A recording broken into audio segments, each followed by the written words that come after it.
ಕುಮಾರಸ್ವಾಮಿ ಅವರ ವಿರುದ್ಧ ಪ್ರಾಸಿಕ್ಯೂಷನ್ಗೆ ಪರ್ಮಿಷನ್ ಕೊಡಬೇಕು ಅಂತ ಲೋಕಾಯುಕ್ತರು ಪತ್ರವನ್ನು ಬರೆದಿರುವಂಥದ್ದು ಇದು ಎಲ್ಲ ಒಂದು ಕಡೆ ರಾಜಕೀಯ ದ್ವೇಷನ ಸರ್? ಈಗ ಏನಾಗಿದೆ, ಈ ಲೋಕಸಭಾ ಚುನಾವಣೆಯ ಬಳಿಕ ಸನ್ಮಾನ್ಯ ಕುಮಾರಣ್ಣ ಅವರ ಒಂದು ನಾಯಕತ್ವದ ಶಕ್ತಿ ಇವತ್ತೇನು ಹಳೆ ಮೈಸೂರು ಪ್ರಾಂತ್ಯ ಅಷ್ಟೇ ಅಲ್ಲ, ನಮ್ಮ ಉತ್ತರ ಕರ್ನಾಟಕ ಭಾಗದಲ್ಲೂ ಕೂಡ ನಮಗೆ ಯಾವ್ಯಾವ ಜಿಲ್ಲೆಗಳು ತಾಲೂಕುಗಳು ಶಕ್ತಿ ಇದೆ ಅವು ಎಲ್ಲದರಲ್ಲೂ ಕೂಡ ನಮ್ಮ ನಾಯಕರಾದಂಥ ಕುಮಾರಣ್ಣವರು ಒಂದು ಕರೆಗೆ ಪ್ರಾಮಾಣಿಕವಾಗಿ ಪಕ್ಷದ ಕಾರ್ಯಕರ್ತರು ದುಡಿದ್ರು. ಬಿ ಜೆ ಪಿನೂ ಕೂಡ ಅಷ್ಟೇ ಕಾರ್ಯಕರ್ತರ ಮಟ್ಟದಲ್ಲಿ ಇವತ್ತು ಪರಸ್ಪರ ಹೊಂದಾಣಿಕೆಯಿಂದ ಒಂದು ಒಳ್ಳೆ ರಿಸಲ್ಟ್ನ ತಗೊಂಬಂದಿದ್ದೇವೆ.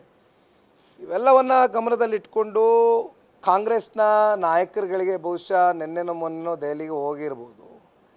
ಬಹುಶಃ ಅಲ್ಲಿ ಮುಖ್ಯವಾದಂಥ ಚರ್ಚೆ ಕುಮಾರಸ್ವಾಮಿ ಅವ್ರನ್ನ ಯಾವ ರೀತಿ ಟಾರ್ಗೆಟ್ ಮಾಡ್ಬೋದು, ಯಾವ ರೀತಿ ಅವ್ರನ್ನ ಮಾನಸಿಕವಾಗಿ ಕುಗ್ಗಿಸ್ಬೋದು ಅಂತಕ್ಕಂಥದ್ದೇ ಬಹುಶಃ ಅಲ್ಲಿ ಚರ್ಚೆ ಆಗಿದೆ ಅಂತಕ್ಕಂಥದ್ದು ನಮ್ಮ ಅಭಿಪ್ರಾಯ. ಹಾಗಾಗಿ ನೋಡಿ ಅಣ್ಣ, ಈಗ ಸುಪ್ರೀಂ ಕೋರ್ಟು ಅಂಗಳದಲ್ಲಿ ಹೋಗಿ 7 ವರ್ಷ ಆಗೋಗಿದೆ. ಇದು ಸುಪ್ರೀಂ ಕೋರ್ಟು ಕ್ಲಿಯರಾಗಿ ಡೈರೆಕ್ಷನ್ಸ್ ಕೊಟ್ಟಾಗಿದೆ.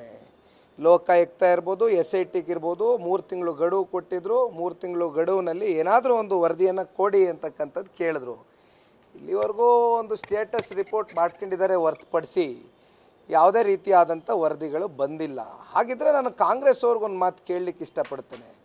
ಇಷ್ಟೆಲ್ಲ ಪಾಪ ಕುಮಾರಣ್ಣನ ಮೇಲೆ ಆರೋಪ ಇದೆ, ಇಷ್ಟೆಲ್ಲ ಗಣಿ ಹಗರಣ ಇದೆ ಅಂತಕ್ಕಂಥದ್ದನ್ನು ಇವತ್ತೇನು ಬಿಂಬಿಸ್ಲಿಕ್ಕೆ ಹೊರಟಿದ್ದಾರೆ.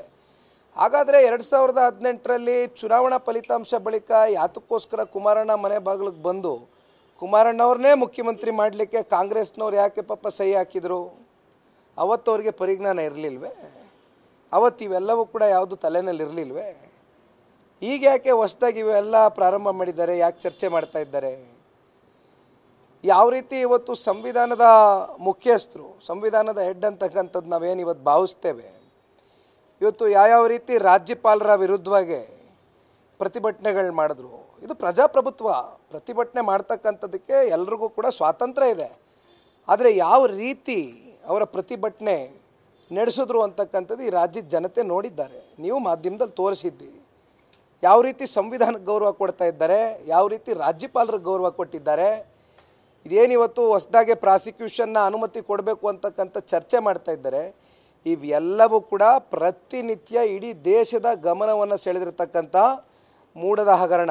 ಪ್ರತಿನಿತ್ಯ ಹೊಸ ಹೊಸ ವಿಷಯಗಳು ಬಿಡುಗಡೆ ಆಗ್ತಾ ಇದೆ. ನೋಡಿದ್ರಿ ನೀವೇನೇ ಏನೇನಾಗಿದೆ ಅಂತ, 2-3 ದಿನದಲ್ಲಿ ಏನೇನು ಡೆವಲಪ್ಮೆಂಟ್ಸ್ ಆಗಿದೆ ನೋಡಿದ್ರಿ. ಪ್ರತಿನಿತ್ಯ ಮೂಡದ ಬಗ್ಗೆ ಏನಾದರೂ ಒಂದು ಹೊರಗಡೆ ಬರ್ತಾನೆ ಇದೆ. ಏನು ಸರ್ CM ಭಯನ ಸರ್ ಕುಮಾರಸ್ವಾಮಿ ಅವ್ರು ಕಂಡ್ರೆ? ಹಂಗಾಗಿ ಅವ್ರನ್ನ ಕೇಂದ್ರದಿಂದ ಕೂಡ ಸಚಿವ ಸ್ಥಾನದಿಂದ ಇಳಿಸಿದ್ರೆ ಒಳ್ಳೆ ಕಾರಣಕ್ಕೆ ಈ ರೀತಿ ಏನಾದರೂ ಪ್ಲಾನ್ ಮಾಡ್ತಿದ್ದಾರೆ ಅಂತ. ನೋಡಿ, ಯಾವೂ ಕೂಡ ಸನ್ಮಾನ್ಯ ಕುಮಾರಣ್ಣ ಅವ್ರನ್ನ ಕೇಂದ್ರದ ಸಚಿವರಾಗಿ ಇಳಿಸ್ಲಿಕ್ಕೆ ಸಾಧ್ಯ ಇಲ್ಲ. ನಾವು ಆತ್ಮವಿಶ್ವಾಸದಿಂದ ಹೇಳ್ತಾ ಇದ್ದೇವೆ, ನಮ್ಮಲ್ಲಿ ಯಾವುದೇ ರೀತಿ ಸನ್ಮಾನ್ಯ ಕುಮಾರಣ್ಣ ಅವರು ಆ ಗಣಿಗಾರಿಕೆಗೆ ವಿಚಾರಕ್ಕೆ ಸಂಬಂಧಪಟ್ಟಂತೆ ಸಹಿ ಹಾಕಿಲ್ಲ ಅಂತಕ್ಕಂಥದ್ದು ಸುಪ್ರೀಂ ಕೋರ್ಟಲ್ಲಿದೆ ಅಂಗಳದಲ್ಲಿ. ಈಗ ಹೊಸದಾಗಿ ಮತ್ತೆ ಈ ಪ್ರಾಸಿಕ್ಯೂಷನ್ಗೆ ಅನುಮತಿ ಕೊಡ್ತಕ್ಕಂಥ ಚರ್ಚೆಗಳು ಇವೆಲ್ಲವನ್ನು ದಿಕ್ತಪ್ಪಿಸ್ತಕ್ಕಂಥ ಕೆಲಸ ಅಷ್ಟೇ. ಮೂಢ ಹಗರಣವನ್ನು ಇವತ್ತು ಮುಚ್ಚಾಕೊಳ್ಳಿಕ್ಕೋಸ್ಕರ ಇವೆಲ್ಲ ಹೊಸ ಪ್ಲ್ಯಾನಿಂಗ್ ಅಷ್ಟೇ.